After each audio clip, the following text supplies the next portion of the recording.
think we'll come back to order here and continue on with our next presentation.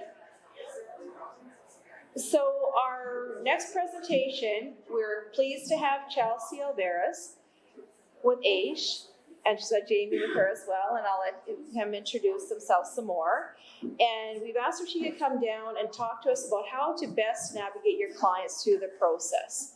So I'll let them go ahead with it. Just be aware of this cord here, so everybody please don't walk through here at all.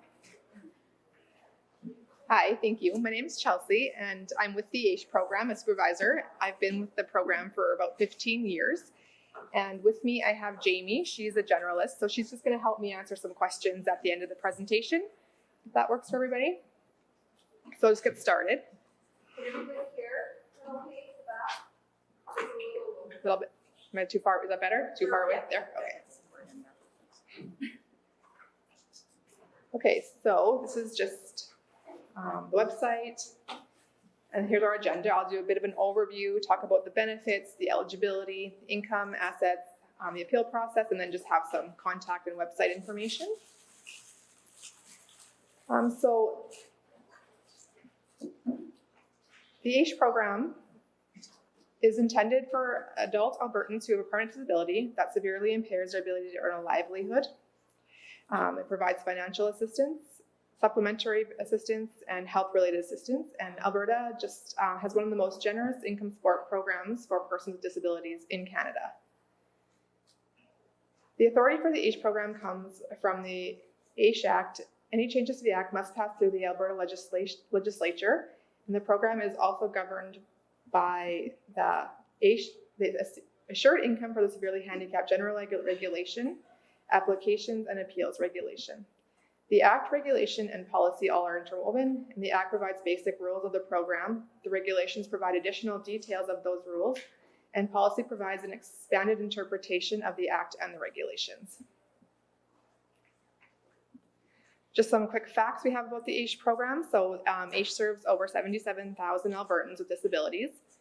Albertans who receive AISH include about 42% with physical disabilities, 30% with mental illness, and about 27% with cognitive disorders.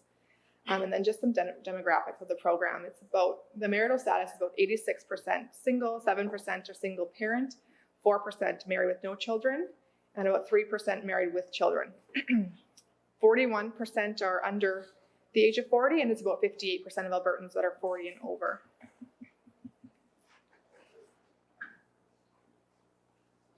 About 41% of people on AISH report income monthly, other than AISH. What are the AISH benefits? So the AISH program provides a living allowance or a modified living allowance, health benefits, child benefits, and personal benefits. The maximum AISH living allowance and modified living allowance are set by regulation and are reduced by non-exempt income. A facility is defined in the AISH general regulation. One example of a facility is a nursing home. AISH uses the rates outlined in the nursing home operation regulation of the Nursing Home Act to set the amounts that can be provided as an accommodation rate. There are two types of accommodation rates provided based on what type of facility the AISH client lives in, a private rate or a standard rate. Living allowances are paid through direct deposit or check at the end of each month for the next month. So for example, the check that you receive in September would be meant for October. Depending on the situation, an AISH client whose needs exceed the AISH maximum benefit may be assisted through the Alberta Works program. There's also health benefits, so dental, which includes basic dental, dentist, and dental hygiene benefits. Benefits are as per the agreement with the dentist, dental hygienist, and denturist. There's optical benefits, which is eye exams for people from the ages of 18 to 65 that aren't covered by Alberta Health. And those are agreements with the opticians. Prescription drugs and nutritional products are the same list of prescription drugs as Blue Cross. We also cover or provide funds for ambulance services, diabetic supplies as well. And then the AADL copay fee, there is no copay fee. It's also a child benefit. So anybody who's on AISH who has less than $100,000 in assets would be eligible for the child benefit, which is $222 a month for the first child, and then $111 for each additional child after that.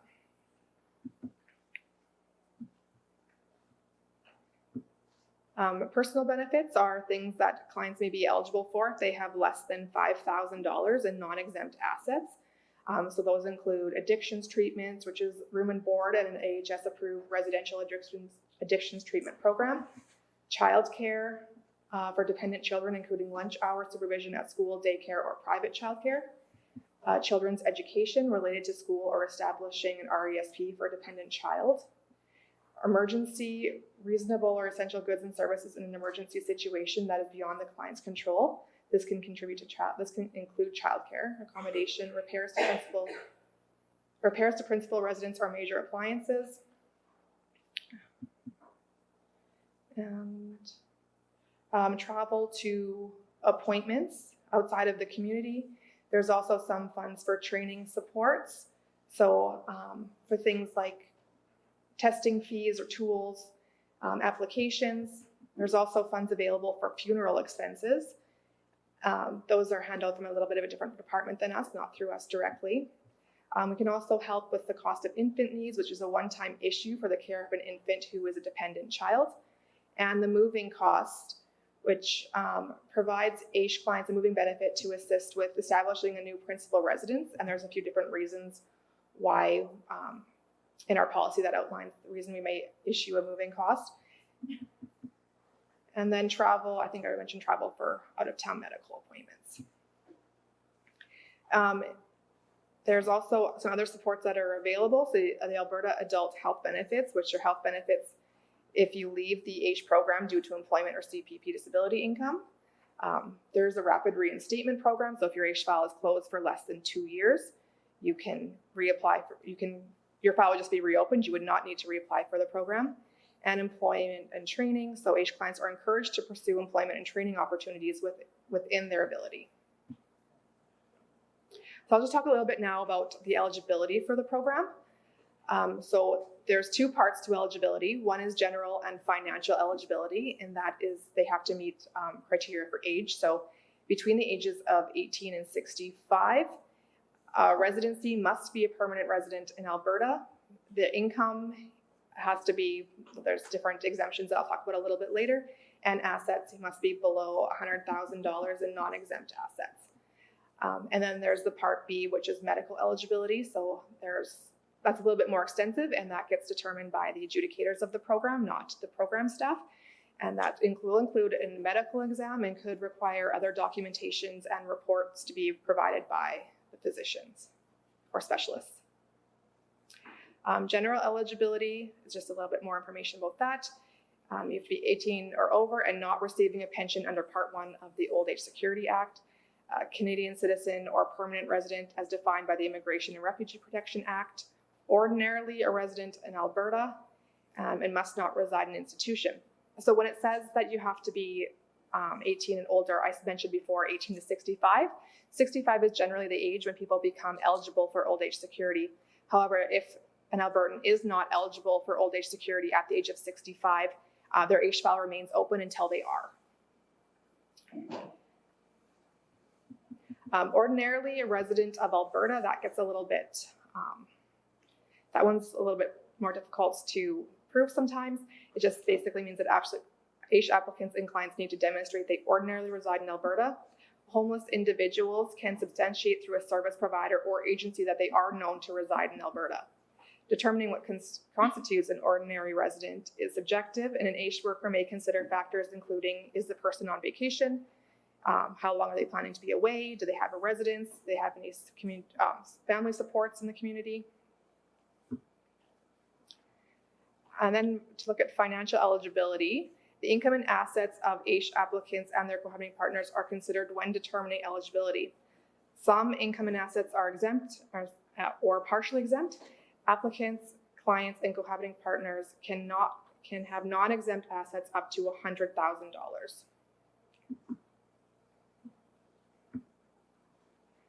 This is just the definition of a severe handicap, how it's defined by the AISH Act.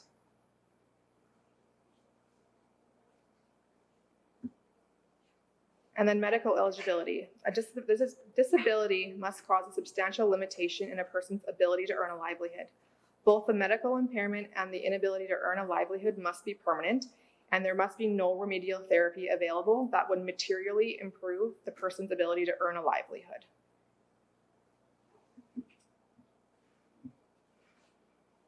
Now I'll talk a little bit about the income piece of it. Income is reviewed not only as part of the application process, but for ongoing eligibility and to determine the level of living allowance or modified living allowance. The income of both the applicant, client, and their cohabiting partner are considered. While AISH clients keep all their income from other sources, the AISH living allowance or modified living allowance may be reduced depending on the type of income. Based on the regulations, the AISH worker determines how income will be treated: fully exempt, partially exempt, or deducted dollar for dollar. So there's just some different types of income there. So we have the self-employment and employment. That's the one where, so with AISH clients, as you can see there, a single person can earn $1,072 before we start deducting anything from the AISH living allowance. And for a family, so someone with a spouse or kids or both, the first $2,612 will be completely exempt. And then the exemptions will vary a little bit from there. Pension income is non-exempt for the client, but partially exempt for the spouse. And then there's some incomes that are totally exempt. So I can read what they are there, but death benefits, honoraria, scholarships, bursaries, rent subsidies, these are all exempt from, they will not affect the AISH living allowance. And then there's assets. So those are the different types of assets that we would look at. And this is just some of the exemptions that are applied to them. So a principal residence is completely exempt, will not affect eligibility for AISH. However, a secondary residence, so if you have a rental home, the equity of that home would affect the eligibility for AISH. You can have up to 2 vehicles, but the second one would have to be adapted for the disability. An RDSP is fully exempt. Trusts are fully exempt. And then other assets, cash equivalents, investments, property, farm, and business, they're up to $100,000. Then after that would be ineligible for AISH. Bill 5 was a bill that was introduced in 2018, and it gives AISH clients 12 months to place non-exempt assets in a trust in order to exempt those assets from their eligibility to the AISH program. Non-exempt assets may include an inheritance or a financial gift. So like that says, so if someone receives an inheritance of over $100,000, they are not automatically ineligible for AISH. They do have 12 months to move that into an exempt asset. Appeals. So this is just a brief description of the appeals process. So a person affected by the decision of the director may appeal that decision. A person may submit an appeal in writing within 30 days from being notified of the decision and the right to appeal. And the appeal is heard by the appeal panel and made up of community members who do not work for the government. We also have the ability to appoint a financial administrator. So if a client is unable to manage their own finances, they may consent to have a financial administrator appointed to administer their AISH benefits. A financial administrator can only be appointed without consent if it is determined that there is a medical reason that impairs their client's ability to manage their benefits. So we do have a medical consultant that we would send medical information to if someone feels that they need a financial, or if a service provider feels that a client may need a financial administrator, but they don't have the ability to consent. We can look at getting it and put it in place that way. And then we just have some contact information. So there's the website for Alberta Supports, and then the AISH website. And then these two links here this link here will take you to the policy manual, and then the bottom one is for the AISH offices. And that's all that our presentation is. So that leaves plenty of time for questions. I know it's a big program with a lot of information. So does anyone have any questions? Yeah, go ahead.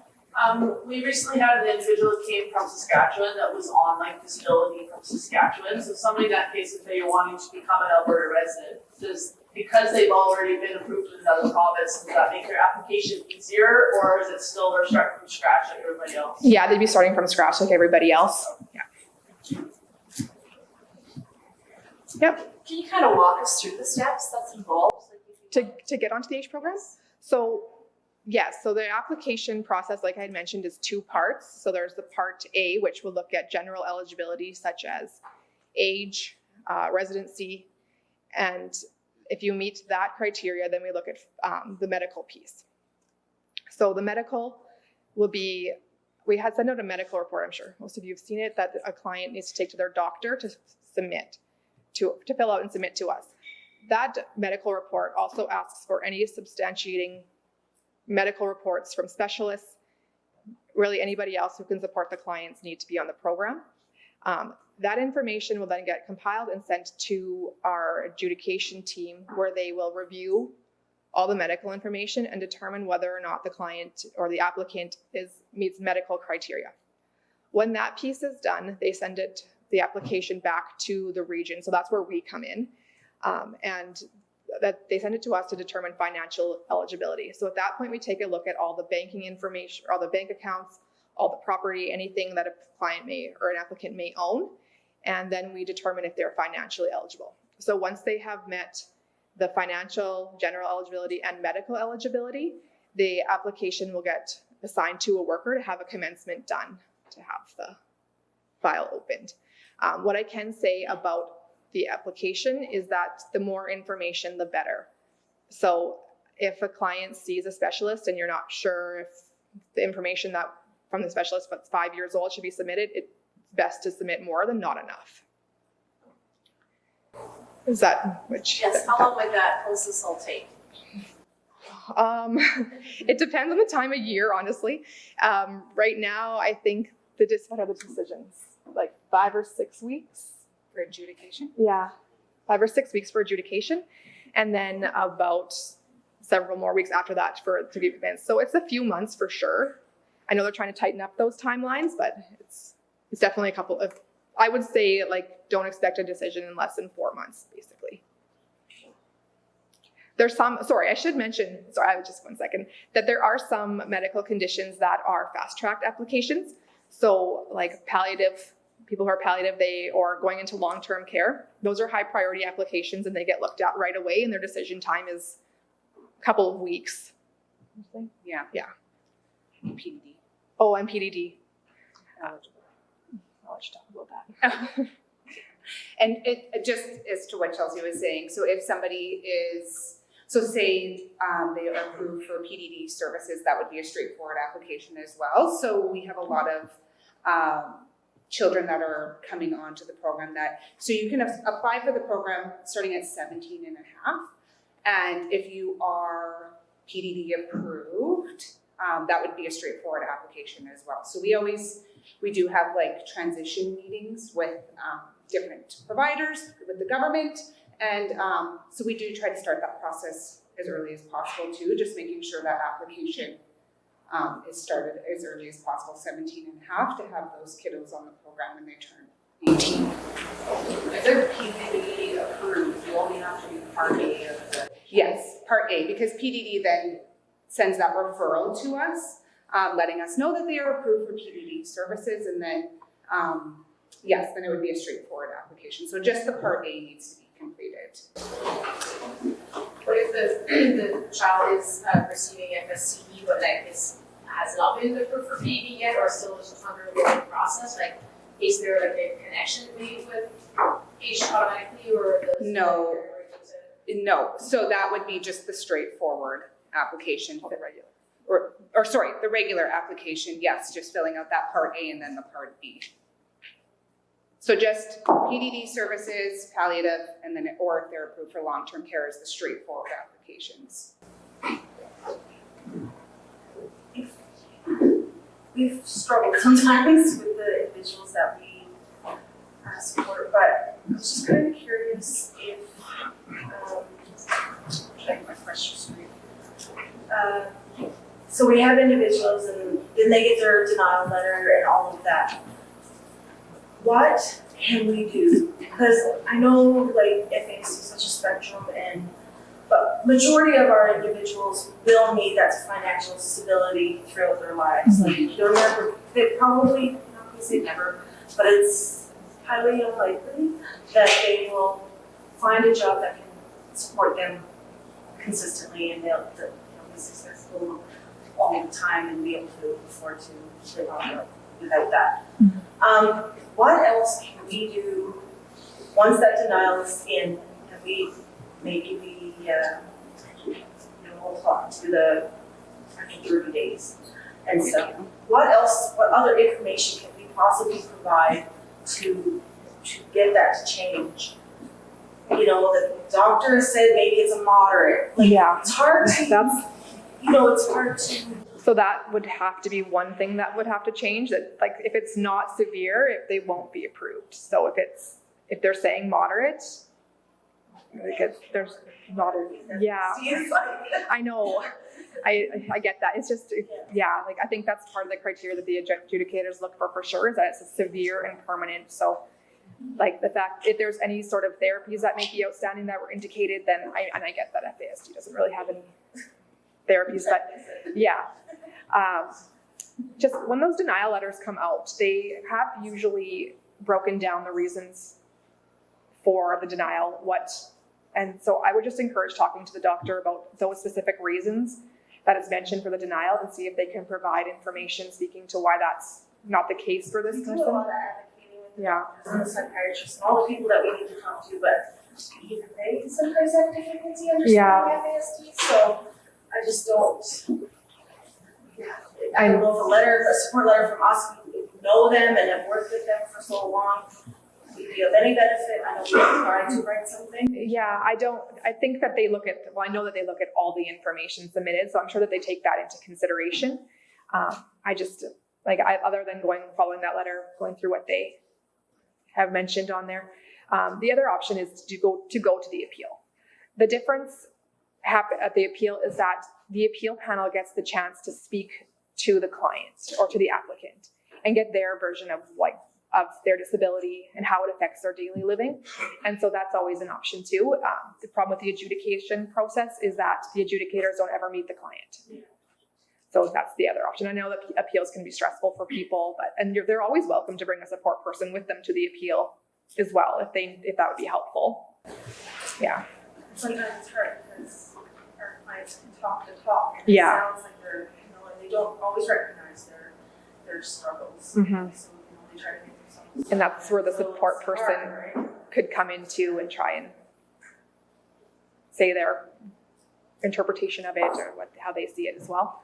But yeah, that's the best advice I can give you, is just to go with the doctor, work through that denial letter with a fine-tooth comb and try and. I've found over the work for a few years of this, that when I first started, that AISH was a little easier to obtain Oh, okay. with a letter. We always have Oh, yes.